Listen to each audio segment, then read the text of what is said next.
Slough bashing came to prominence many years ago with a poem by the late poet laureate Sir John Betjeman, which began, "Come friendly bombs and fall on Slough, it isn't fit for humans now, there isn't grass to graze a cow, swarm over, death." So last year Sloughites, yes, Sloughites are to Slough what Liverpudlians are to Liverpool, came up with a book of poems called In Praise of Slough. So Sir John Betjeman won, Sloughites won.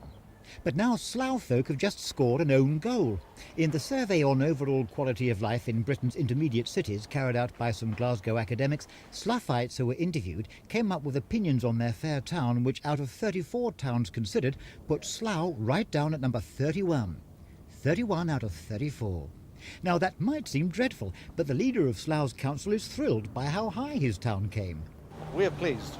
We've done a lot over the last couple of years to make sure that we do come well up the list, and it's a place well worth living in. I think coming 31 out of 34 is actually not very good. I would disagree with you. I think it's an excellent place. Mind, I have to admit that a lot more money needs to be spent on it, not just by the local borough council, but by the county council.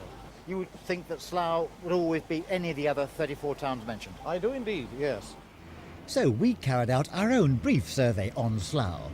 I like Slough. There's quite a lot of sports facilities around. Got ice skating rink, swimming pools, big cinema down the road. What do you think of the quality of life in Slough?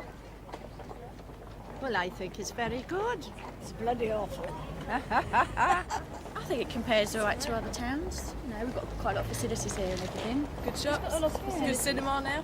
Everyone just runs Slough down all the time. Whenever you go away somewhere, you know, it's, oh my God, you come from Slough. Slough. It's all right. So, on the whole at the moment, I reckon it's a draw in the Let's Bash Slough game, with Sir John Betjeman and the Glasgow Academicals 2, Sloughites 2. I wonder what the final score will be. Christopher Rainbow for Thames News. You know all we get to go, don't you, Matt? You've got all the tarts coming out now with all their